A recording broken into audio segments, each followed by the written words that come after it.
What would you do if 47 trucks, loaded with assault rifles, grenades, and missiles, rolled silently into your country at midnight? Not for defense, not for protection, but to ignite a war that no one voted for. In a forgotten corner of West Africa, one man stood between chaos and survival. His name was Ibrahim Traoré, a young captain turned president. In the dead of night, he made a call that would either save his nation or spark its downfall. 3 million bullets, 47 trucks, $1 billion plot. This isn't just a political thriller. It's a mirror to the world we live in, where power moves in silence and justice often bleeds in the dark. And while the story you're about to hear may be dramatized, the emotions, the questions, the truth it echoes, those are all too real. So ask yourself, when the guns arrive wearing the mask of peace, who will have the courage to say no? This is the night 47 trucks came, and one man stood his ground. Stay with us. This is a story worth every second of your time. It was just past midnight, the kind of hour when even the wind seems to whisper instead of blow. Above the dry plains of the Canary border, where Burkina Faso meets Togo, the moon hung low, fat and orange, like it knew something no one else did. The outpost was quiet, too quiet. Inside a dimly lit control cabin, a young officer sat alone, hunched over a flickering radar screen. His name, Captain Musayor. Barely 30. Clean uniform, sharp eyes, the kind of man who believed in rules, because rules were all that kept chaos at bay in a land like his. A half-empty mug of tea trembled as he tapped the side of the old monitor. Static, then movement. A thin green blip appeared on the edge of the screen. Then another. Then dozens. That can't be right, he murmured. He leaned closer. The blips were moving, slowly, methodically, down an unmarked dirt path that skirted the main highway. A path so unused, most maps didn't even list it. 1 truck, then 5, then 47. He counted again. 47 trucks, moving in a straight line. No signal, no clearance, no transponders, no reason. Musayor's hand hovered over the radio. A low crackle buzzed in his earpiece. Desert winds, the sound of isolation. In the distance, a lone hyena laughed, sharp and eerie. He pressed the transmission button. "Command, this is Delta 4. We have unknown movement at grid 22B. Convoy, possibly large. No ID." The line crackled again. Silence. Then a voice, gravelly, tired, distant. "Repeat, Delta 4. Did you say convoy?" "Affirmative. Multiple targets. 47 vehicles. No lights, no tags. Moving through the back route." "You're sure?" "I counted, twice." A pause, then, "Stand by. Do not engage. Forward intel. Immediately." Musayor leaned back, jaw tight. His gut told him this wasn't just another smuggling run. Something about this convoy felt organized, professional. It didn't smell like desperation. It smelled like design. He looked out the narrow window, and that's when he saw them. Far in the distance, beyond the sandbanks, a faint glint of metal under the moonlight. Headlights switched off, engines humming low. The convoy, silent like a funeral procession, crawled along the border's spine. "Why off the highway?" he whispered. "Why now?" He scribbled in his logbook. 12:14 a.m. 47 unmarked trucks. Formation. Tight. Direction. Northbound toward Boranasso. Suspected cover. None. Suspicion. Extreme. Back in the command center, the old radio unit sputtered again. He could hear faint interference, like someone trying to speak through fog, or someone listening. He turned the volume down. A strange chill filled the room. What if this wasn't just about contraband? What if this convoy was not meant to be seen at all? He stood up, walked toward the weapons locker. His hand hovered over the latch. Not yet, he told himself, but soon. And as the desert wind pushed against the thin glass, the captain's mind raced. Who sends 47 trucks into a sovereign nation in the dead of night, without clearance, without identity, and more importantly, What's inside those trucks? He didn't know it yet, but in less than 4 hours, the name Moussailleur would be read in every intelligence report from Paris to Washington. And his quiet decision to report, to alert, to trust his instinct would trigger the greatest internal security operation in Burkina Faso's modern history. In that moment, however, he was just a soldier, a man with a blinking screen, and a terrible feeling that something was coming, a feeling he would soon be proven right about. The palace office was barely wider than a farmhouse kitchen. A metal desk, scarred by decades of use, sat beneath a single brass lamp, whose yellow glow softened the concrete walls and turned their hairline cracks into wandering rivers of shadow. On that desk lay three objects Ibrahim Traoré never filed away: a well-worn dog-eared pocket Bible, a photograph of his mother leaning on a hoe in a cotton field, and a thick leather-bound notebook tagged "Plans for Tomorrow." He believed a leader's duty was to see past the horizon, yet tonight the horizon was racing toward him faster than any plan could keep up. At 2:03 a.m., the silence fractured. The Bakelite telephone on his right twitched once, then again, rattling its cradle like an insect in a jar. Traoré's eyes, dark, steady, always searching the invisible distance, lifted from a map of the Sahel dotted red with recent attacks. He inhaled, exhaled, and picked up the receiver. Captain Moussailleur's voice met him halfway between urgency and courtesy, every consonant clipped by thin desert static. Mon Président, unknown convoy detected. 47 trucks, no transponders, heading for Bornasso. Traoré closed his eyes, letting the numbers settle. 47, enough to arm a battalion twice over, enough to unravel the fragile calm he had spent months stitching together. When he opened them, the glow of the lamp seemed harsher, unmasking the fatigue in the deepening half-moons beneath his lashes. He asked for the grid coordinates: speed, direction. Moussailleur answered, voice trembling only once. Traoré's pencil scratched across a blank page, then stilled. For 3 long seconds, the line was silent, seconds that felt like they might determine the weight of every tomorrow inside that leather notebook.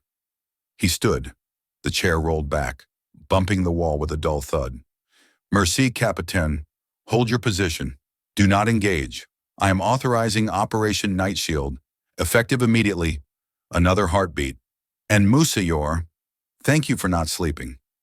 He set the phone down with a care that belied the thunder gathering behind his words, pivoted to the small safe in the corner, and retrieved a crimson folder stamped Top Secret, Internal Security.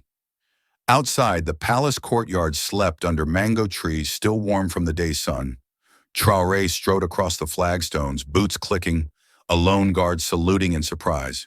2 minutes later, he was in the underground operations room, ordering encrypted calls to Air Force Command, Special Forces, and Border Intelligence. Generators groaned awake. Fluorescent tubes snapped on. A wall of monitors blinked from gray to green. Red icons, little digital embers, flared along the border road like warning coals. By 2:28 a.m., the capital's military airstrip, usually dark until dawn, blazed to life. Floodlights cut through the night as twin-rotor helicopters shuddered off their chocks, rotors carving circles of dust that whipped across the tarmac. Armored personnel carriers rolled from their sheds, engine notes rising in a mechanized chant. Drivers swapped cigarettes for night vision goggles. Farther north, drone crews powered up flat black Reapers, their screens flooding with topography the color of old bone.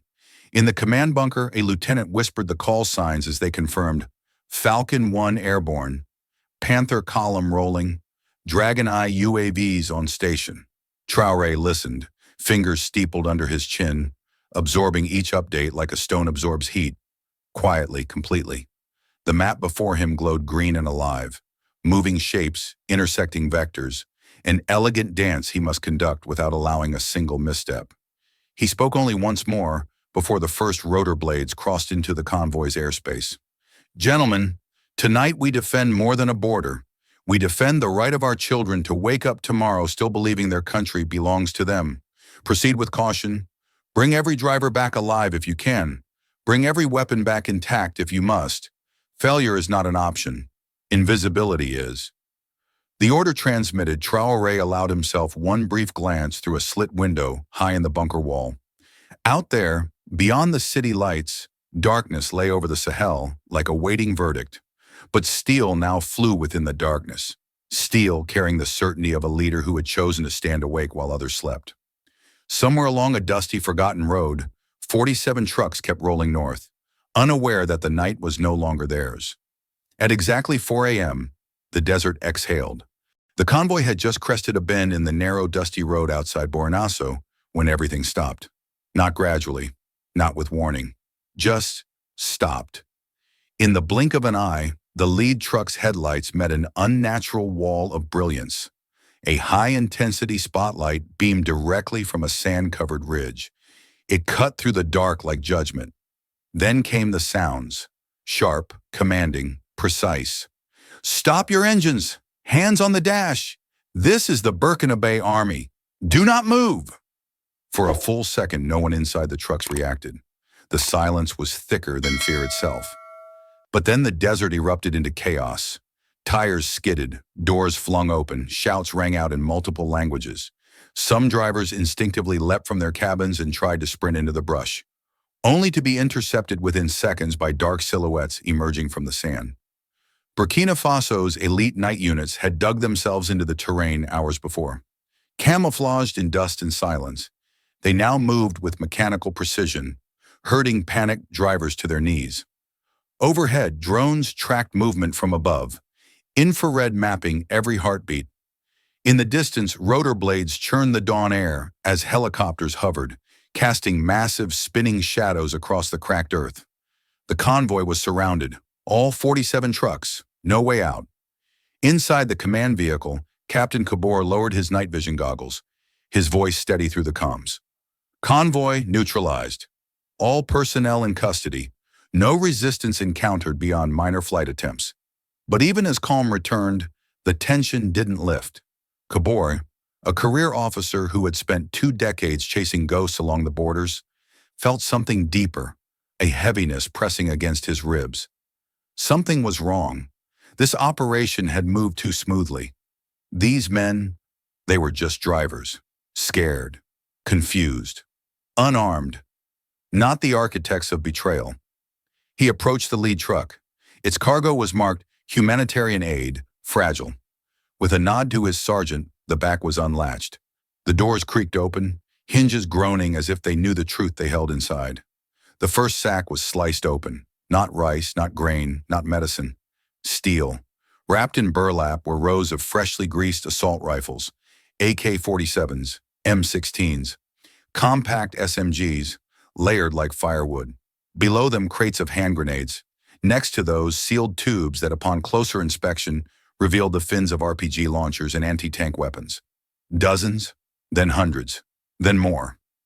The soldiers stared in stunned silence. No one spoke. Kabor stepped back, his throat dry, the weight of what he was seeing sinking in faster than words could catch up. He activated his radio and called the operations command directly. His voice didn't shake, but it lost its color. "Confirming contents, multiple weapon systems, full combat-grade loadouts. This isn't a supply chain." He paused, then added slowly, "This is not smuggling. It's a declaration of war." And with that sentence, the truth burst into the open. The trucks weren't just carrying weapons. They were carrying intent, the silent machinery of a war that hadn't been declared, but had already begun. Dawn had just begun to brush the eastern sky with streaks of pale fire when the full inspection started. The convoy, now fully secured under military guard, stretched like a steel serpent across the dry plateau. The truck stood mute, identical in shape, coated with dust. The words humanitarian aid, urgent relief, stamped in stenciled red across each container. A lie written in bold. Captain Kabor moved deliberately from vehicle to vehicle, clipboard in hand, jaw clenched. Around him, dozens of young soldiers stood in uneasy silence, their faces a mix of disbelief and restrained fear. Most of them had never seen a real military arsenal up close, let alone one hidden behind sacks labeled rice, medical kits, and educational supplies. What they found inside would be seared into their memories forever. The first truck had already set the tone. its cargo bay a fortress of death.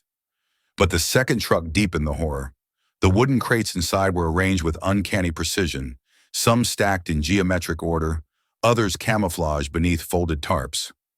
When pried open, the crates revealed brand new AK-47 assault rifles, still gleaming with factory oil. Each rifle was tagged in Russian Cyrillic, but the serial numbers had been partially filed off. Dozens of them, possibly hundreds.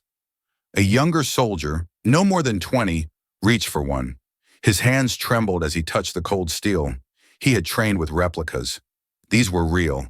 His mouth opened to speak, but no sound came out. He simply turned to his sergeant, eyes wide with something between awe and nausea. By the third truck, the illusion of humanitarian aid was no longer sustainable. The soldiers moved faster now, urgency overtaking shock. One truck carried 5,000 rounds of 7.62 millimeter ammunition, loose-packed in canvas satchels hidden beneath medical gauze. Another contained tactical body armor, field radios, encrypted satellite phones, and bulletproof helmets. Gear standard to Western military operations. The fourth vehicle held portable RPGs, their launch tubes packed in straw to muffle any clatter. In one sealed black case marked fragile glassware, soldiers discovered 200 anti-aircraft missiles, each with targeting modules still attached. The warheads were intact. The implications were seismic. By the seventh truck, the task became unbearable. A soldier, wide-eyed and drenched in sweat, fell to his knees after unboxing a crate of fragmentation grenades. He had seen one of these explode in training, had watched a steel mannequin rip apart under its fury. Now here they were, neatly bundled like merchandise at a market stall. He didn't cry, but he shook violently and had to be helped to his feet by two of his brothers in arms. Captain Kabor recorded the numbers, one by one, mouth pressed into a hard line. Truck 1, 320 AK-47s. Truck 2, 180 M16s. Truck 3, 50,000 rounds of mixed caliber ammunition. Truck 4, 2 crates RPGs, 30 launchers. Truck 5, 200 anti-aircraft missiles. Truck 6, 300 bulletproof vests. Truck 7, 15 radio command kits. And it continued, truck after truck. He looked up briefly. In the distance, a group of villagers had gathered near the road, staring at the scene in confusion and fear. One old woman was clutching a child by the shoulder, murmuring a prayer. Even from 100 meters away, Kabor could see the anguish in her face. The sun was now fully up, casting gold across the chaos. From above, a drone camera buzzed faintly, relaying the entire operation in real time to the National Command Center in Ouagadougou. What it saw was unthinkable. A convoy of war disguised as mercy. At one truck, a soldier vomited quietly behind the wheel well. The truck he'd just opened carried high-yield explosives, packed in blocks the size of bricks. Just enough to demolish a city block. Just enough to start a war. No one spoke anymore. The silence was not just out of shock, it was respect. Respect for the terrible potential these weapons represented. Respect for the thousands who might have died had they been deployed. Captain Kabor closed his notebook. His hand lingered on the last page. He didn't need to say it out loud. Everyone already knew. This was no smuggling ring. This was a battlefield waiting to be activated, and someone, somewhere, had paid dearly to see it lit. In the shade of a temporary command tent set up near the convoy site, interrogation began. The heat was rising fast, typical of the Sahel just after dawn. And though the soldiers conducting the questioning were calm, even courteous, there was an unmistakable tension in the air. Jean-Baptiste Compère, the driver of truck #14, sat hunched over a folding table, face streaked with sweat, shirt clinging to his back. He looked less like a criminal and more like a man who had been caught in the wrong story at the wrong time and was only now realizing how far the plot went. He hadn't spoken during the arrest, not during the search. Not when the crates of rifles were pulled from his truck like rotten fruit from a poisoned tree. But now, seated across from Captain Kabor and an intelligence officer in plain clothes, his silence began to crumble. Kabor didn't shout. He didn't threaten. He simply opened a black folder and laid 3 photographs on the table. The interior of Jean-Baptiste's truck, the crate marked fertilizer, and the AK-47s nestled beneath the plastic tarp. Then he said only 4 words. "Tell me the truth." Jean-Baptiste's fingers twitched. He swallowed. Then finally he spoke, his voice brittle and uneven. "They told us it was farm machinery." Cabor didn't blink. "Who is they?" Jean-Baptiste hesitated. "The men at the depot in Lomé. They gave us sealed manifests, told us we were helping ship equipment to a rural cooperative in northern Togo. They even gave us uniforms, green vests with a fake NGO logo. Said it was part of a foreign aid program." The intelligence officer beside Kabori silently slid a document across the table. "This? Your manifest lists 30 hydraulic plows and 20 portable irrigation tanks." Jean-Baptiste nodded miserably. "That's what we thought we had." "And yet," Kabor said, "you drove at night without lights on a route not listed in any commercial registry." Jean-Baptiste's eyes welled. "We were told the equipment was fragile, that it couldn't handle the main roads, that we had to go slow, that we'd be paid double for staying off-grid." "Did you ask why?" "I did," he whispered. "They just said less questions, more money." Kabore leaned back, processing. The man wasn't lying. Or if he was doing it with the kind of fear that doesn't come from guilt, but from the shock of discovering you've been used as a pawn in a game much bigger than you imagined. Hours later, more drivers echoed the same pattern. Similar stories. Identical documents, each signed by different logistics companies, each bearing mismatched serial numbers, inconsistencies in ink color, even font. All fake, all manufactured, all meant to appear different enough to seem unrelated, until they were overlaid. That's when the deeper truth began to surface. A folded map recovered from one of the trucks showed faint pencil lines, routes marked A through K, each beginning in a different port or depot. Cotonou, Accra, Lomé, even Abidjan. Each route was distinct for over 300 kilometers, only merging within 50 kilometers of the Burkina Faso border.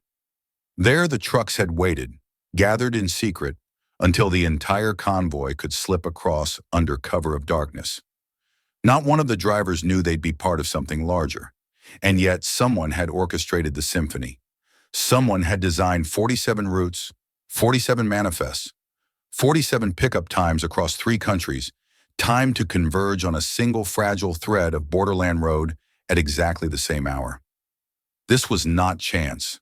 This was choreography. Kabor looked at the wall of documents now piling inside the command tent. Satellite images, forged licenses, fake shipping seals. It was a fiction that had held until one crack appeared in the mask, and that crack had a name, Jean-Baptiste. The truth had started to leak, and now nothing would hold it back. By late afternoon, the desert heat had turned the ground into a kiln, but inside the temporary intelligence hub, just outside Borinasso, the temperature had nothing on the tension. A long table cluttered with laptops, satellite phones, printouts, and open crates of seized weapons had become the nerve center of the operation. Officers moved with urgent precision.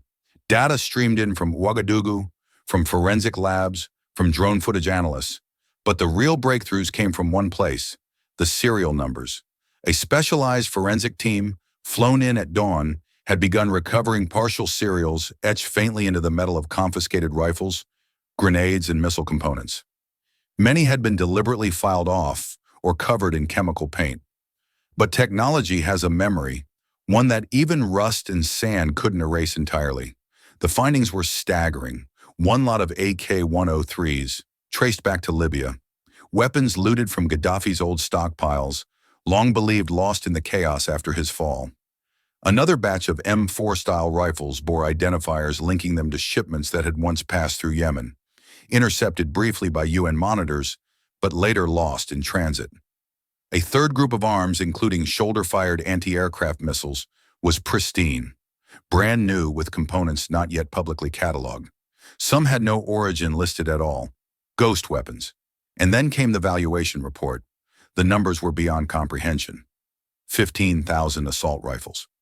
5,000 military-grade M16 rifles, 3 million rounds of ammunition, 200 surface-to-air missiles, 50,000 grenades, 20 tons of shaped explosives, and an unknown number of encrypted tactical devices. Total estimated value, 100 million US dollars, more than the annual military budget of several neighboring nations combined. Captain Kabore stood at the edge of the tent, gripping the report tightly in his hand, as if the weight of the paper could somehow contain the gravity of its contents. But it couldn't. Not anymore. The information was too large. The implications too damning. It was no longer just a smuggling case, no longer just suspicious. It was intent, organized, financed, in precision-delivered intent. Back in the capital, just after nightfall, President Ibrahim Traoré convened an emergency session of the National Security Council. The meeting room was silent save for the buzz of fluorescent lighting and the low hum of air filtration units.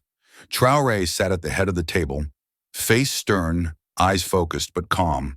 Around him, Defense Minister Sadou Touré, Interior Minister Hosseini Kouri, General Ibrahim Zerbo, Intelligence Chief Commandant Ode Drago, and 3 senior advisors.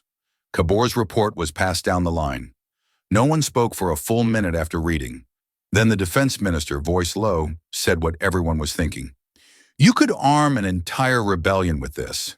Not a gang, not a militia, a full-scale paramilitary force. Traoré's fingers tapped rhythmically on the wood. Once. Twice. Then stopped. There is no longer any doubt, he said quietly. This was not a rogue operation. This was the blueprint for a coup. The room nodded, heavy with understanding. And now, Traoré continued, we must find out who paid for it and who was meant to benefit. The web had begun to unravel, and every thread it exposed led not just across borders, but into the shadows of global power. The bunker beneath the Ministry of Defense had once been a storage vault, its walls thick enough to swallow detonations. Tonight it served a quieter purpose, peeling truth from men who had worn civility like a borrowed overcoat. Fluorescent lights hummed overhead, casting a chalky glow on the steel table where François Bong now sat. Only 12 hours earlier, he had swaggered through hotel lobbies in Ouagadougou, wearing tailored linen and an easy smile. Now his suit was wrinkled, his eyes rimmed red, and his manicured fingers trembled against the handcuffs that linked them. Across from him, Commandant Ode Drago laid out a single photograph, Bong shaking hands with a well-known energy lobbyist in Paris. Another photo, Bong boarding a private jet in Abidjan.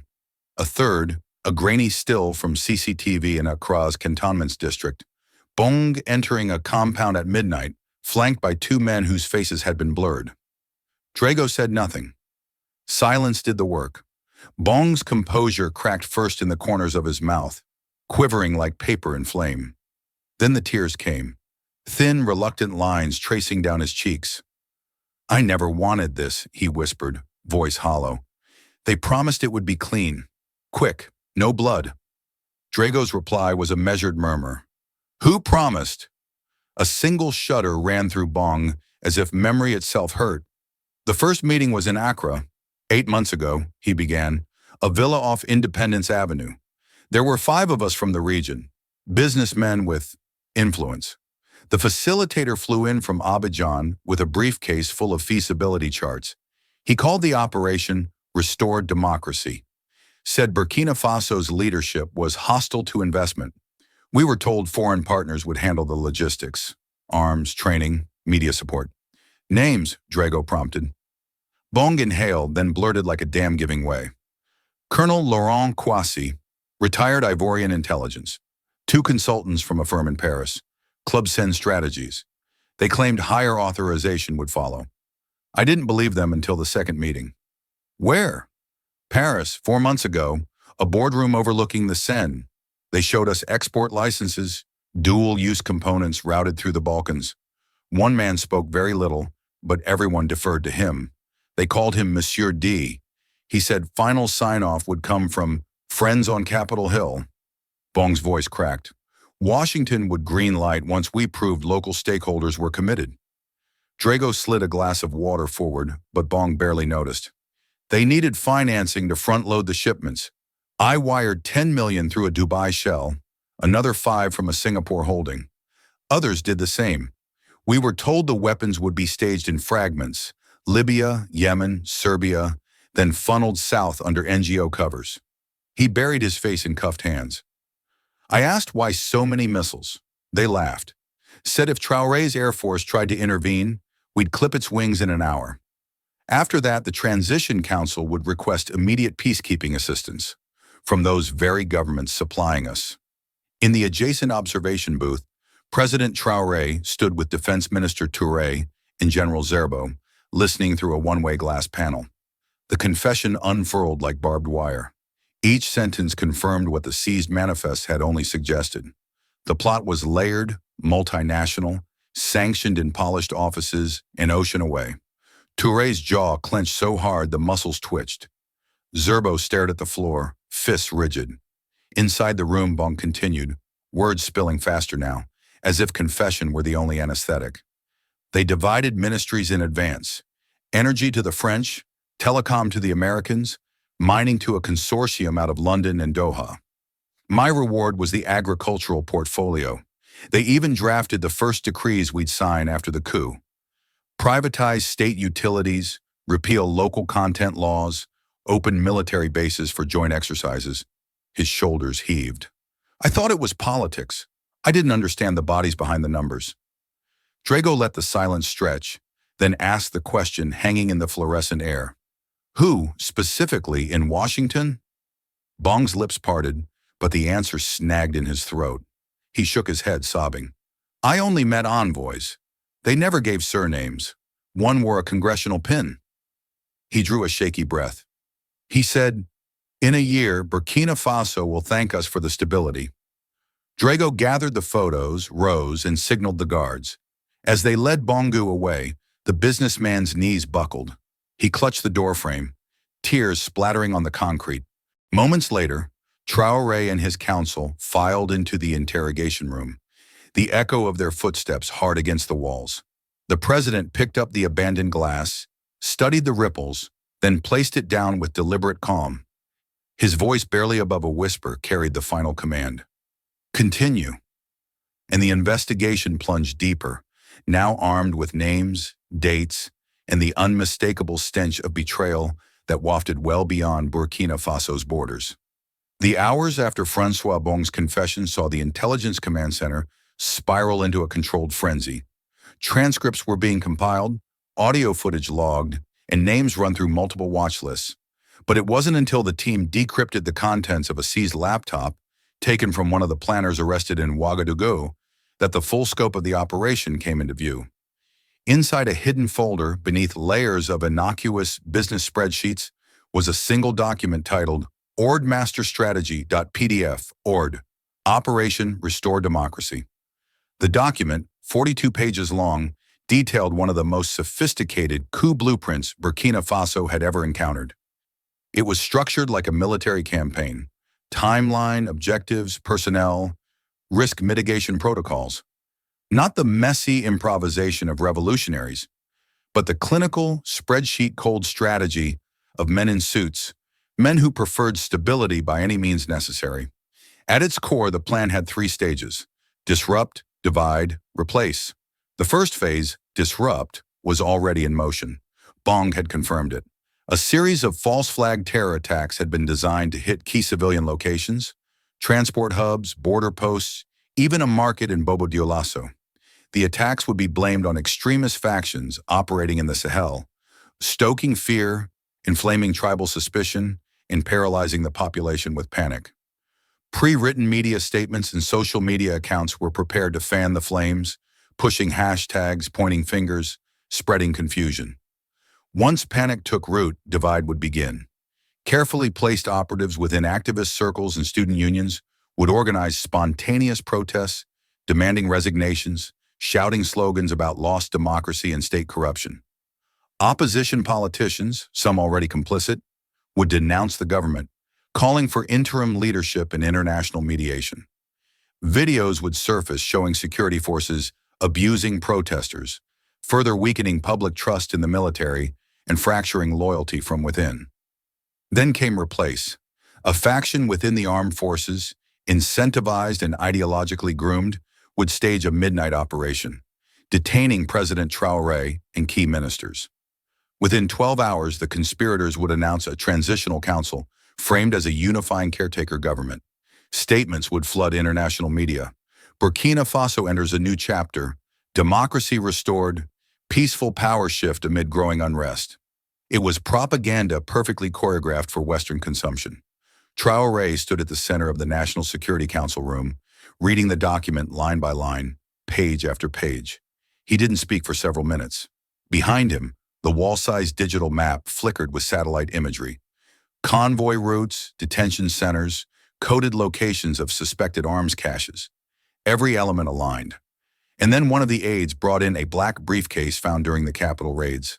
Inside was a thick binder, professionally bound, titled Proposed Interim Cabinet Structure. It listed names, departments, foreign liaisons, portfolio priorities. Every position had already been assigned.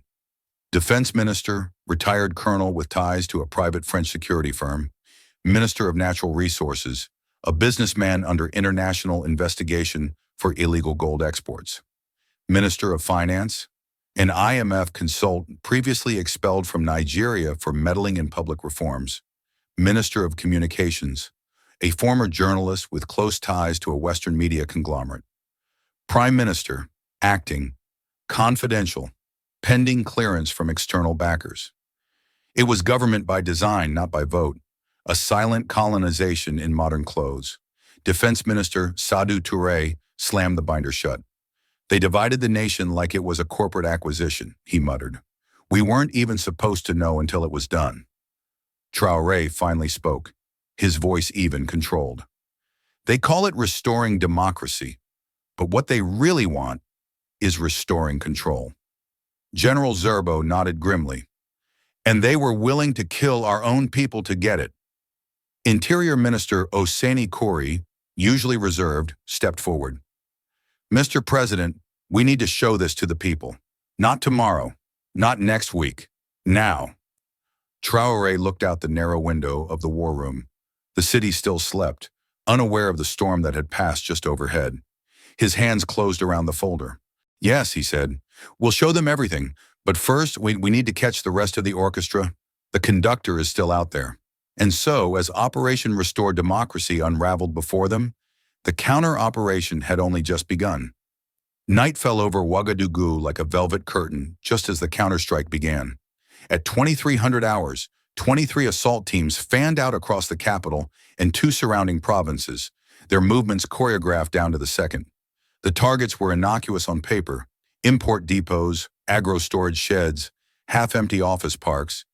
But intelligence intercepts, phone pings, and Bong's testimony had painted them blood red on the operations map.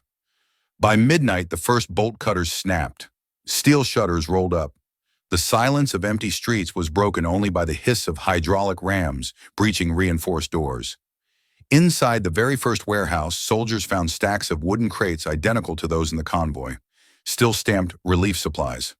Prized open, they revealed fresh consignments of Polish-made carbines and Israeli optics. A second site held mortar tubes buried beneath bags of fertilizer. A third, tucked behind a car rental lot, concealed jerry cans of aviation fuel and satellite uplink kits. 17 of the 23 locations yielded contraband. The other 6, though empty, contained ledgers and routing slips, enough paperwork to map the entire distribution network. Arrests began almost simultaneously. In a gated villa north of the presidential palace, commandos escorted out Henri Zongo, a former finance minister once paraded in Western newspapers as a champion of fiscal transparency. He wore silk pajamas and a look of stunned betrayal as neighbors filmed the scene from behind iron fences.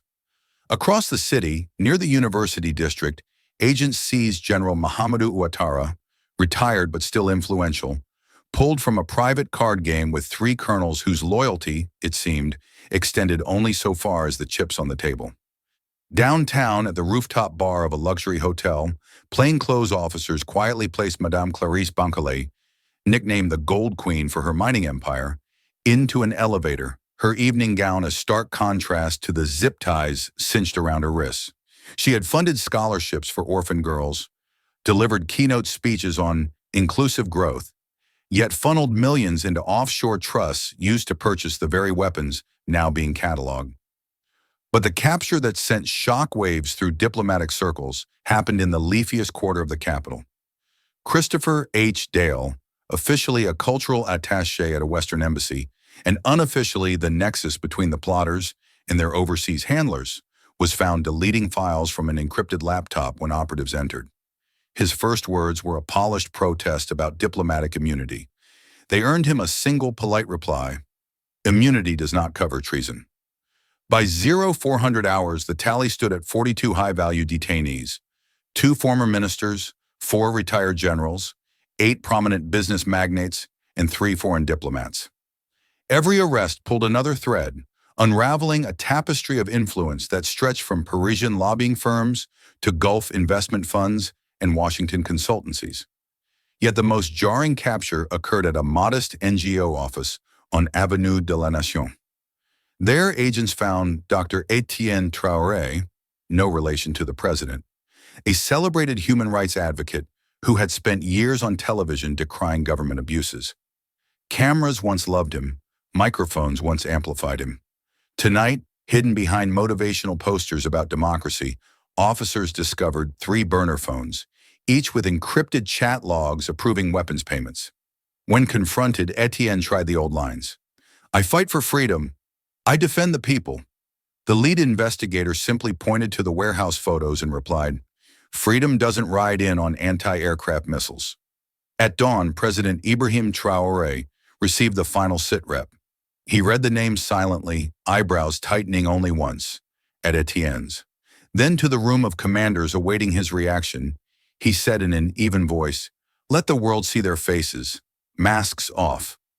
And so, with the night's work complete, Burkina Faso prepared to show its people and its foreign skeptics that the real enemies of democracy were not marching in the streets, but signing contracts in boardrooms and plotting coups under the banner of reform. The air was electric before a single word had been spoken. Just past 10 a.m., the national broadcaster cut into its regular programming and switched to a live feed from Independence Hall in the heart of Ouagadougou. Millions of viewers across Burkina Faso, and eventually across the world, watched as the curtains drew back to reveal a scene unlike any other in the nation's modern history. Behind the podium, under the harsh white lights of television cameras, stood Ibrahim Traoré, not in ceremonial uniform, but in simple military fatigues, sleeves rolled, face calm yet razor-sharp. But it was what stood behind him that stole the breath from the room. A towering wall of confiscated weapons, rows upon rows of crates, cases, and loose stacks of firearms reached nearly to the ceiling. AK-47s, M16s, RPGs, sniper rifles, grenades, missile launchers. The barrels caught the light and shimmered like scales of a sleeping dragon, and beneath them, scrawled in bold stencil on the original packaging, "Humanitarian aid, medical relief." The symbolism was undeniable. The lie had been made visible. The hall was packed. Over 300 journalists, both local and international, crowded in. CNN, BBC, Al Jazeera, RFI, Russia Today, even lesser-known Pan-African outlets, whose live streams began trending within minutes. The room buzzed with murmurs and camera clicks until Traoré stepped forward, held up one hand, and opened the black folder he carried. His voice was steady, unshaken. "3 nights ago," he began, "our border patrol intercepted a convoy of 47 unmarked trucks carrying over $100 million in undeclared military weaponry. These were not for national defense. They were not for any known mission. They were meant to destabilize our republic and to ignite a war within our borders." He paused, letting the silence settle in, then continued, "This was not just an arms seizure. It was an attack on Africa's soul." A hush fell so thick, even the cameras seemed to blink slower. "These weapons," he said, gesturing behind him, "were wrapped in the language of mercy. But their purpose was not humanitarian. Their purpose was betrayal. They came with a plan to fracture our nation from within. They came with a price tag. They came with foreign fingerprints." From the front row, a CNN reporter rose, voice urgent. "Mr. President, can you confirm which countries are behind this?" Traoré did not smile. He did not blink. The investigation is ongoing, but we have traced weapons to warehouses in Eastern Europe, arms brokers in the Gulf, and intelligence-linked channels in Western capitals. Some of the equipment was manufactured in NATO member states. We also have signed transfer records courtesy of those arrested and statements that will soon be made public. Another reporter chimed in, this time from Le Monde. Are you accusing France, Mr. President? Traoré remained still, then said evenly, I am accusing any power, regardless of flag or language, that believes Africa is still for sale. The room erupted in a flurry of questions, but Traoré raised his hand once more. The room fell quiet. Let me be clear, he said.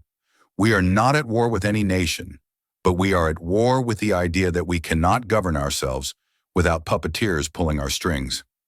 He opened the folder again and removed a single sheet. This is a draft cabinet list, prepared in advance by the conspirators. It includes names of former ministers, business elites, and foreign advisors scheduled to take control within 48 hours of the planned coup. Ministries had already been divided: mining, communications, defense, all portioned like slices of a pie. Before a single vote, before a single protest, before a single shot. From the back, a South African outlet shouted, "What will your response be?" Traoré's jaw set. "We will not respond with revenge. We will respond with truth, with law, with the strength of a people who know what was nearly taken from them." As he concluded, his eyes swept the room. To those watching abroad, understand this: Burkina Faso is awake, and Africa is no longer asleep. The room exploded with questions once again, but Traoré stepped back, allowing the cameras to take in the wall of weapons once more. No words were needed. The evidence spoke louder than any headline. And by the time the broadcast ended, #AfricaWake was trending in 5 languages. As the final words of President Ibrahim Traoré's speech echoed through television sets and radio frequencies across the country, something extraordinary began to stir, not in the halls of government, but in the streets. First came the chanting, faint at first, like the rustle of leaves in a rising breeze. Then the drumming, the whistles, the footsteps. And by midday, the capital roared to life. Tens of thousands of people, young and old, rich and poor, Muslim and Christian, poured into the boulevards of Ouagadougou. They came from the dusty outskirts, the crowded markets, the university dorms, and the rural communes. They came barefoot, in flip-flops, on motorbikes, in carts pulled by donkeys. There were no invitations, no organizers, just an instinctual, unstoppable need to take back the narrative, to reclaim the soil beneath their feet with something louder than fear. At the front of the human tide, children waved homemade flags, some stitched hastily with old fabric, others painted in red, green, and gold across their cheeks. A group of young men knelt in a circle and began painting the national emblem on the asphalt in white chalk. Across the circle, a group of university students formed a living mural, spelling one word with their bodies: liberté. Elderly women walked arm in arm, their eyes shining with tears, whispering prayers in Mooré, Dioula, Fulfulde, languages that hadn't always stood side by side, but on this day spoke as one. Some carried photos of sons lost to terrorist ambushes in the north, clutching them like shields as if to say, "You tried to break us, but we are still here."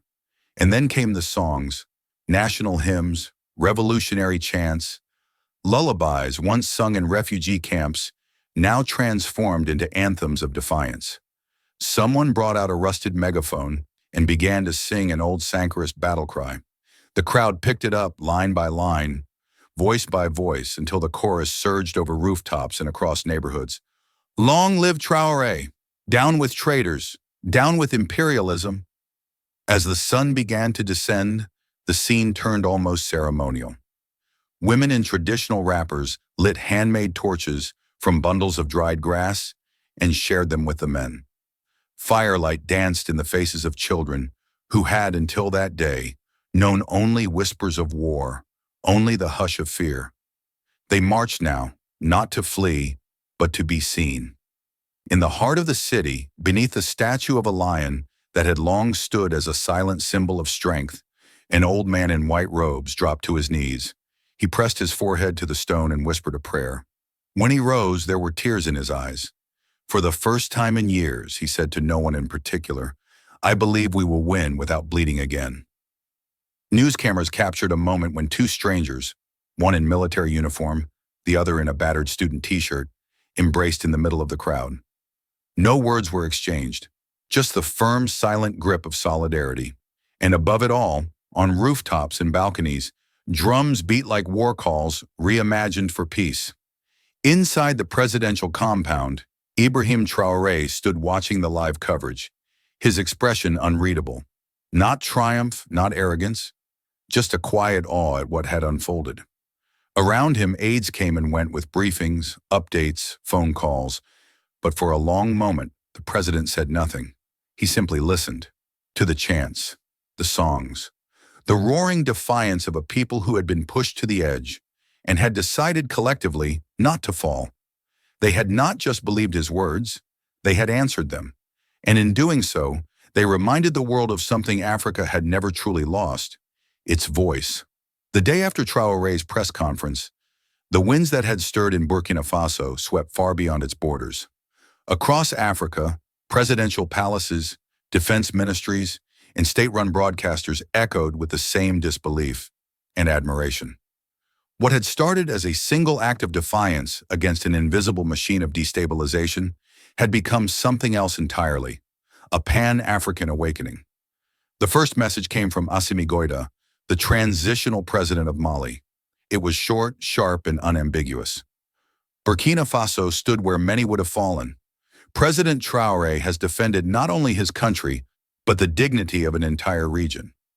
Mali stands with him, firmly, fully, and without apology. Within hours, Guinea's Mamadi Doumbouya followed, addressing his nation in a televised statement that was more rallying cry than diplomacy. They tried to divide us by calling us juntas, rebels, radicals, he said, but what we truly are Africans tired of wearing borrowed chains. Traoré has reminded us of that. South African President Cyril Ramaphosa, more cautious in tone, nonetheless sent a formal communiqué praising Burkina Faso's transparent handling of external threats and called for an emergency session of the African Union Peace and Security Council, noting that what threatens one of us threatens us all. Across the continent, messages poured in like a rising tide. Niger, Chad, Eritrea, and the Central African Republic issued joint statements warning against any form of foreign retaliation. Even Somalia and Sudan, themselves torn by internal strife, found a moment of clarity to declare that the weapons of foreign manipulation shall find no soil to bloom in Africa. And just like that, Ibrahim Traoré, the young, bookish artillery captain turned president, became a symbol, not just of resistance, but of clarity in a world tangled with double standards. A face that refused to bow, a voice that dared to name names. But not all messages were of support. In Brussels, a EU spokesperson expressed serious concern over Burkina Faso's increasing isolation from international development frameworks. Paris released a carefully worded statement denying all involvement while simultaneously warning of destabilizing narratives. Washington, meanwhile, called for the immediate release of all detained foreign personnel, including those caught red-handed with encrypted laptops and burner phones.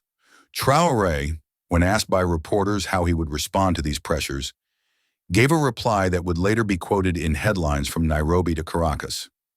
Diplomatic pressure is not new. What is new, what is unacceptable, is the idea that a sovereign African nation must apologize for defending itself. As the international community split into camps, new alliances began to quietly surface. From Moscow, a high-ranking Kremlin spokesperson declared that Russia respects Burkina Faso's sovereignty and supports its right to self-defense against foreign interference. Beijing echoed the sentiment, offering logistical aid and technology for infrastructure security. Tehran went further, calling Traoré a brother in the struggle against neo-colonial tyranny. At home, none of this went unnoticed. Newspapers replaced celebrity headlines with images of African solidarity.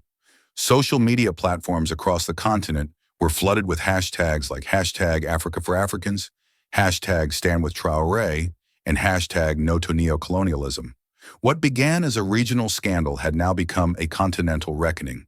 And though the road ahead promised storms, one thing had become unmistakably clear. Africa had heard the call, and it was answering, not with whispers, but with thunder.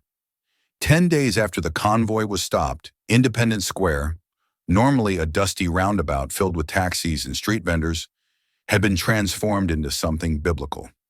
At dawn, soldiers closed every approach road, and welding sparks flashed in the half-light as engineers assembled what looked like a giant crucible, a cylindrical furnace 3 stories tall, girded with fire brick, its smokestack pointing like an accusing finger toward the sky. Around the base, a scaffold of reinforced steel held a tilted chute and a platform wide enough for 20 men to stand shoulder to shoulder. The newspapers would later call it Le Creuset de la Nation, the national cauldron, but to the people massing behind the barricades, it was simply the place where death would be turned into life. By mid-morning, every balcony overlooking the square was packed. Women balanced toddlers on their hips, teenagers perched on railings, cell phones raised, griots with battered choros wove through the crowd singing improvised verses about a night when 47 trucks lost their fangs. In the noonday heat, plastic water sachets popped like distant firecrackers, and a hush fell each time a new flatbed rolled in, stacked high with confiscated rifles bound in wire bundles, grim bouquets delivered to the pyre. Just before noon, the presidential motorcade eased through a corridor of soldiers in ceremonial greens. Ibrahim Traoré stepped from an open jeep wearing a plain work shirt, sleeves cuffed, boots dusty. He climbed the scaffold stairs without pausing for cameras and took position beside the furnace mouth, where the engineers waited with welding visors raised. Flames pulsed inside, fed by diesel-blown air.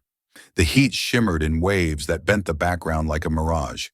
Traoré accepted a handheld microphone. His voice came through every loudspeaker, crisp but low, as if intended for a single intimate conversation shared by 50,000 listeners. "Brothers, sisters," he began, "these guns behind me were purchased to buy our silence. They were meant to turn farmers into refugees, teachers into prisoners, children into statistics. Not one of them was forged on African soil, yet every bullet was stamped with our names." He paused, letting the weight of that sentence settle. But a weapon is only steel until a hand chooses to hate. So today, he gestured to the furnace, we choose something else. We melt these weapons to build schools, hospitals, and farms. We choose books over bullets, scalpels over shrapnel, plowshares over fear. A signal from the chief engineer, a nod from the president. 2 soldiers wheeled the first trolley forward, its cargo a pyramid of assault rifles still slick with factory oil. As they tipped the load, the crowd inhaled as one. Metal clattered down the chute and disappeared into the orange glow. The furnace roared, a dragon swallowing its own fire, and sparks leapt skyward like exorcised spirits. 1 minute passed. 2. The square felt as silent as a cathedral. Then a molten ribbon oozed from the side spout into a sand mold shaped like an elongated bell. Cameras zoomed tight, glowing metal filling negative space, the shape of violence surrendering to form. When the stream halted, workers shoved the mold aside and quenched it in a trough. Steam geysered up, blanketing the stage. For a heartbeat, no one could see a thing. As the cloud cleared, an apprentice smith, barely 20, goggles askew, lifted the cooled casting high. It was still blackened, rough yet unmistakable. A school bell, its handle an inverted trigger guard, its lip etched with hastily ground arabesques. The young man struck it once with a wooden mallet. The note rang pure and bright over the square, cutting through heat and diesel and human breath. Instantly, hands flew to mouths, eyes glistened. A woman in the front fainted into the arms of strangers. Somewhere in the back, a boy began to cry. Great, relieved sobs that turned to laughter. Traoré spoke again, softer. "Every morning, when our children hear that bell, they will know it was cast from the fear meant to break them. They will know their lessons are written in courage." He turned, beckoned the next trolley forward, rocket-propelled grenade tubes this time, clanking hollowly as they slid toward the fire. "And we are only beginning," he added. Throughout the afternoon, load after load fed the furnace, shoulder-fired missiles, crates of ammunition, even a disassembled anti-air battery whose barrels were longer than the men who carried them. Each melt produced fresh ingots destined for re-rolling mills. future deaths, hospital bed frames, irrigation pipe. With every clang of steel on steel, the crowd answered in rhythm, a living drum line for a new national anthem that needed no lyrics. By sunset, the cauldron's glow painted the government buildings amber, and Independence Square smelled of smelted metal, sweat, and possibility. The first bell, still warm, was placed on a velvet cushion and handed to a delegation of teachers from the northern provinces.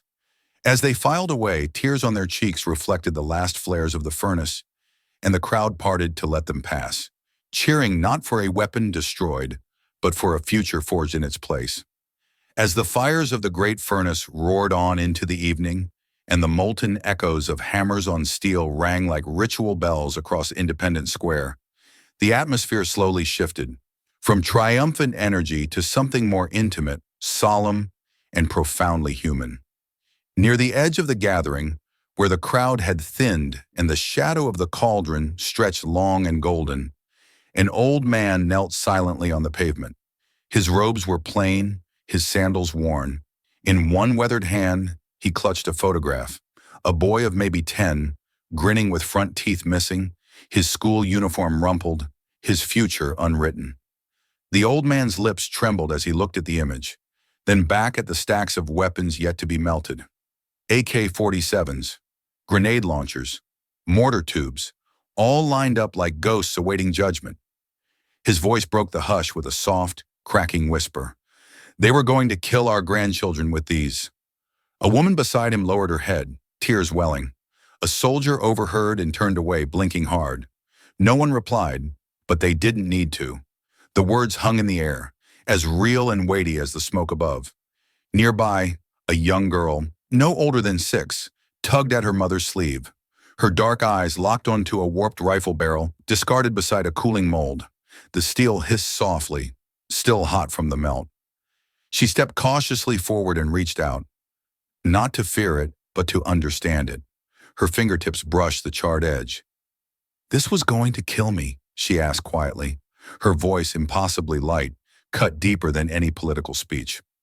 Her mother dropped to her knees and pulled her close, arms wrapping around her tightly, fiercely, as if holding her could undo what had almost been. Around them, strangers stopped and stared.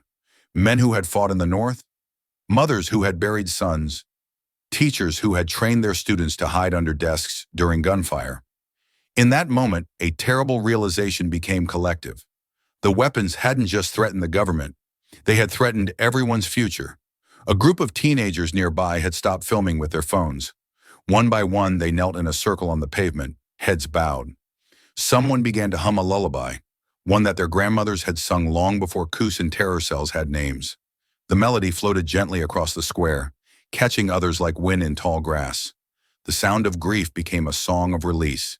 From a platform above, Traoré watched in silence. For all the speeches he had made, all the commands he had given, it was this, the sight of a people remembering how much they still had to lose, that confirmed the victory. Not the seizing of trucks, not the unmasking of conspirators, but this rebirth of belief in themselves, in each other, in something better than fear. An elderly woman, one of the market vendors, stepped forward and laid a mango beside the melting pile, a symbolic offering. "We give what we have," she said softly, "and we take back what they tried to steal." As dusk painted the sky in purples and flame orange, the square became a kind of living shrine, not to war, but to survival. And within that sacred hush, the soul of a nation began to mend. Not through fire and iron alone, but through the tears of those who finally felt safe enough to cry. In the ashes, they didn't find ruin, they found truth. And from truth, they rebuilt trust. By the morning of the 11th day, the furnace at Independence Square had cooled, but its symbolic fire still burned across the nation. The people of Burkina Faso, once bracing for bloodshed, now awoke with a renewed sense of ownership. Not just over their land or government, but over the future itself. It was no longer enough to stop a coup. Now they had to build what almost never was. The weapons, once symbols of destruction, were sorted into 3 fates, each one as strategic as it was symbolic. The first portion, those in optimal condition, were assigned to the National Defense Forces. Technicians worked quickly to inspect, recalibrate, and integrate them into the army's inventory. These were weapons meant to destabilize Burkina Faso. Now they would serve to protect it. For the first time in decades, border units in the north and east would no longer rely on aging rifles and insufficient ammunition. President Traoré made the policy clear. No foreign bullet shall ever again cross our border unchallenged.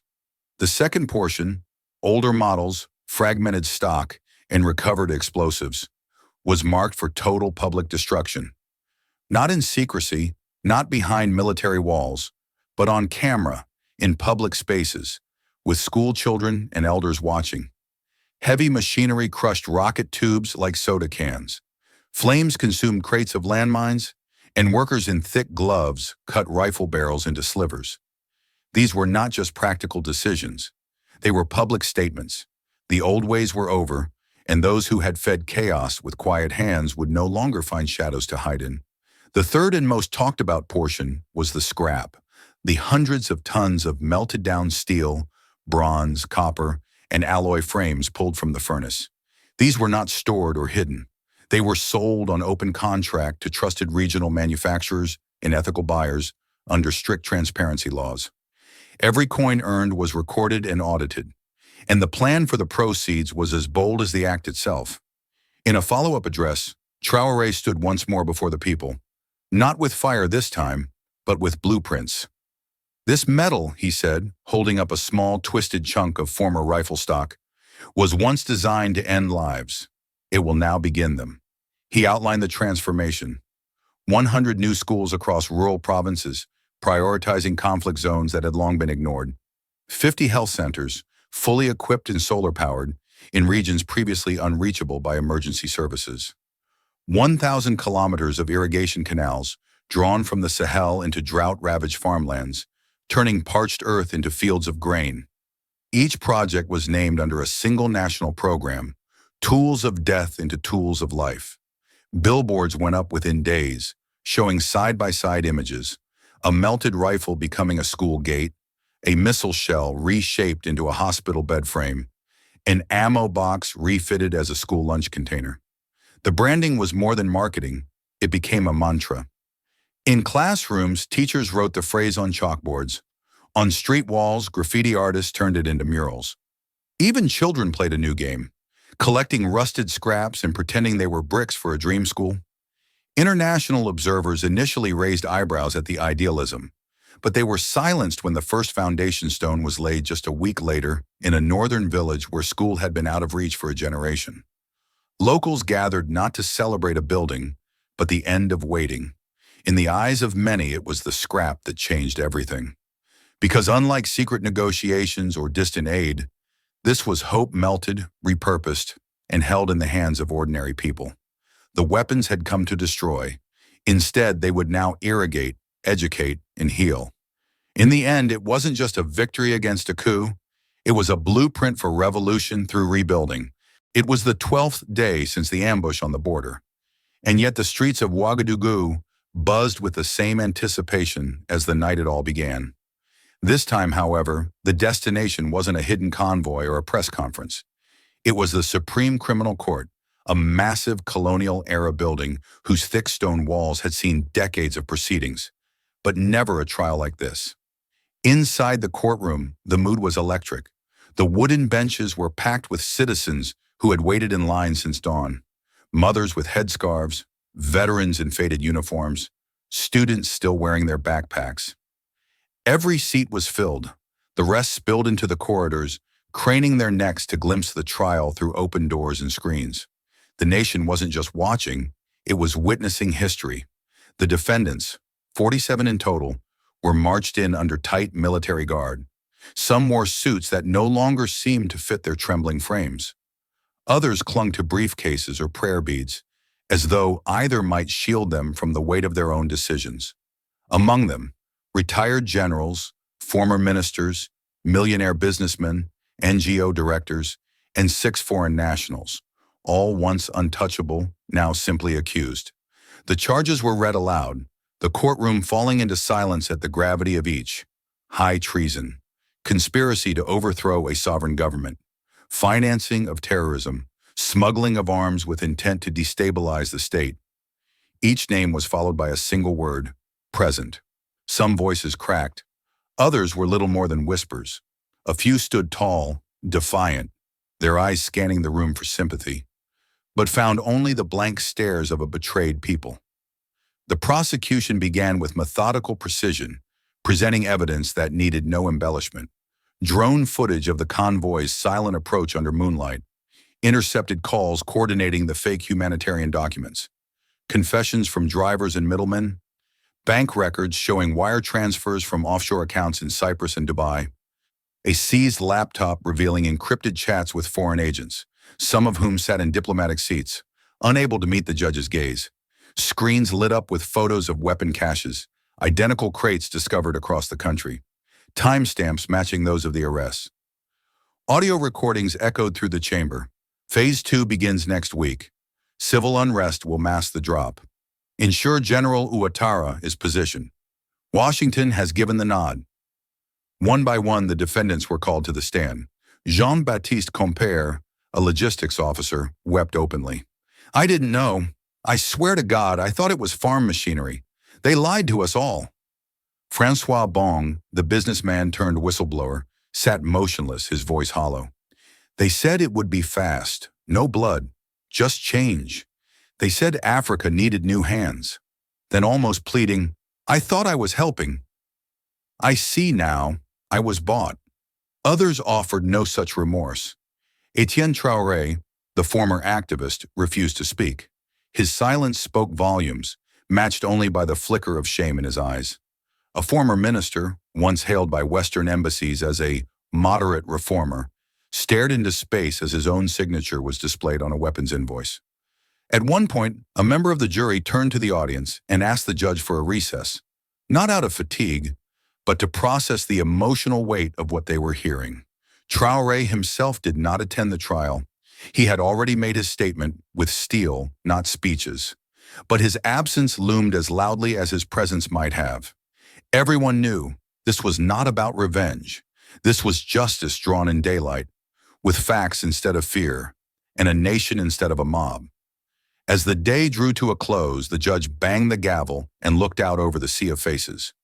"Let this court be remembered," he said, "not for punishment, but for truth. This is not just a trial of men. This is a trial of history."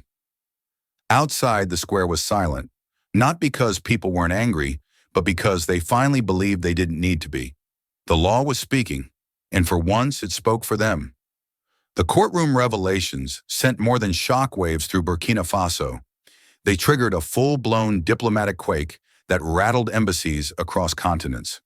Within 24 hours of the trial's opening, formal demands began pouring into Ouagadougou from some of the world's most powerful capitals. France, the former colonial ruler, was the first to react. Their foreign ministry issued a sharply worded communiqué calling for the immediate release of French diplomatic personnel unlawfully detained during the course of domestic military actions. The two French nationals arrested in the warehouse raids, both carrying diplomatic passports, were officially registered as cultural attachés. But intelligence reports, and now court evidence, suggested their work involved encrypted communications, anonymous fund routing, and suspicious nighttime visits to abandoned compounds. The United States followed suit, demanding that its own citizen, a man allegedly working for an international democracy promotion NGO, be released in accordance with Vienna Convention protections. Israel, more discreet but no less direct, sent a diplomatic courier with a message that was firm, if not threatening. "Return our men or risk permanent degradation of relations." President Traoré's response came during a short, televised statement that same evening. He did not shout. He did not gesture. He simply looked into the camera with the same steady intensity that had guided a nation through the fire. "Diplomatic passport," he said, "are not licenses to kill. Not in Burkina Faso, not on this continent, not anymore." Global tension spiked overnight. Economic threats followed. Western newspapers began using familiar language: regime, military junta, crackdown. Le Monde referred to Traoré's refusal as a troubling escalation. CNN called it a breach of international norms. Sanctions were quietly floated in Brussels, and a handful of foreign NGOs announced they were suspending operations inside the country until further notice. But the mood inside Africa was altogether different. From Lagos to Libreville, Kigali to Kinshasa, editorials applauded Traoré's stand. Online forums lit up with messages like, "Finally someone said no," and "If they're innocent, why are they afraid of the truth?" Hashtags like hashtag Africa Eyes Awake and hashtag passports are not shields trended across the continent. Once again, Traoré had refused to bow. And this time it wasn't just Burkina Faso behind him. It was all of Africa, standing taller than ever before. What began as a border seizure had now evolved into something far larger than even the Burkinabe government had anticipated. In the days following the trial's explosive evidence, recordings, bank transfers, encrypted messages, an entire network of arms trafficking was exposed, stretching across 3 continents. President Traoré, together with his intelligence chief, authorized the full dossier to be submitted to Interpol. Thousands of files, transaction logs, email threads, export documents falsified with the logos of fake NGOs, names, dates, offshore banking trails. It was more than enough to trigger an international response. Within 72 hours, Interpol issued 12 red notices, targeting financiers, brokers, and shell company executives spanning Switzerland, the UAE, South Africa, and Eastern Europe. Several known arms dealers vanished overnight. Others were detained in airports, stunned to discover they had become part of a global dragnet. The financial side of the web wasn't spared either. At Traoré's request, Burkina Faso's central bank collaborated with partners in the African Monetary Union to freeze 37 offshore accounts linked to weapons deals, money laundering, and strategic consulting firms acting as intermediaries. Tens of millions of dollars were suddenly locked behind judicial investigations. In a special address, Traoré summarized it with cold clarity. "We didn't just stop a coup. We tore open the curtain. We rattled the machinery they've used to keep Africa unstable for decades. This isn't just a case, it's a system. And now the system is afraid." Across Africa, people no longer spoke of the 47 trucks as an isolated event. They spoke of it as the moment the shadows were named and the invisible network that profited from African suffering began finally to crack under the weight of truth. On the 15th sunrise after the seizure, Burkina Faso awoke to its first national awakening and Victory Day. Schoolyards, mosques, churches, and ancestral shrines all hoisted the same tricolor flag. Even the wind seemed to hum with pride. Children filed into classrooms beneath banners that read, "From 47 trucks to 47 million dreams." The new civics lesson was no dry paragraph, but a living narrative. The night of the 47 trucks. Teachers recounted how farmers, soldiers, and students together had diffused a war before it began. Bell towers forged from melted rifle steel rang across towns, each peal reminding citizens that yesterday's terror had been recast as tomorrow's promise. Streets once known for protests now held parades, the aroma of grilled maize mixed with hymn and drum. For the first time in years, celebration felt earned rather than borrowed. That evening, Ibrahim Traoré stood beneath a flood-lit national flag in Independence Square. His fatigues were neat but plain. His voice, slightly cracked from exhaustion, carried firm resolve. "Freedom is not given, it is defended," he began, letting silence underline the sentence. He spoke of classrooms rising where bunkers had been planned, of irrigation canals already tracing the Sahel, and of children who would grow up ringing a bell made from a weapon that once had their names on it. Then he turned, palms open to the crowd and, by extension, to an entire continent. "Africa will no longer be a depot of death. It will be a depot of light. We are done exporting raw pain and importing polished chains. From this soil we will export knowledge, dignity, and peace." Cheers swelled, some joyful, some tear-streaked.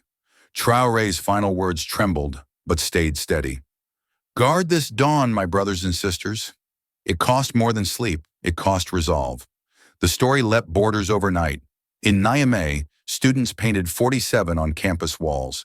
In Bamako, vendors renamed a main avenue Avenue de l'Éveil, Awakening Avenue. Community radios in Chad replayed the Ouagadougou bell, challenging listeners to imagine their own scrap of hope. Regional leaders took note. Task forces on arms smuggling were announced in Niger, joint border patrols proposed by Mali and Guinea, and civic groups from Lagos to Nairobi requested copies of Burkina Faso's trial transcripts for public forums on neocolonialism. Across coffee stalls, market stalls, and social media feeds, the same question surfaced, half challenge, half invitation. What kind of Africa will we leave behind? No one offered an easy answer, but in the pause after the question, something long dormant stirred, a continental conviction that the answer, at last, could be written by Africans themselves. This story is more than a tale of courage. It's a symbol of awakening. Ibrahim Traoré's stand wasn't just about stopping weapons. It was about reclaiming the future from the grip of fear and foreign control. In a world where injustice often hides behind diplomacy and power, his choice to expose the truth reminds us that integrity can still be louder than violence. What resonates most is the transformation. Death tools becoming school bells, fear turning into unity. It's proof that even in the darkest moments, leadership guided by love for people can ignite lasting change. And it makes us wonder, if one young leader can awaken a nation, what could millions of us do if we dared to believe in something bigger than fear? If this happened in your country, would you have stood up or stayed silent? If this story touched you, don't let it stop here. Like, share, and subscribe to Captain of Truth, where every voice matters and every story echoes far beyond the screen. This story is a fictionalized and dramatized narrative created for educational, inspirational, and storytelling purposes. While it may be inspired by real public events, people, or societal issues, it includes imagined dialogue, reconstructed scenes, and character interpretations meant to highlight broader themes of justice, dignity, and resilience. Any resemblance to actual events or individuals beyond public knowledge is purely coincidental. We do not intend to defame, mislead, or harm, but to invite reflection and meaningful conversation. Thank you for watching Captain of Truth. Subscribe now. Your curiosity fuels the next story.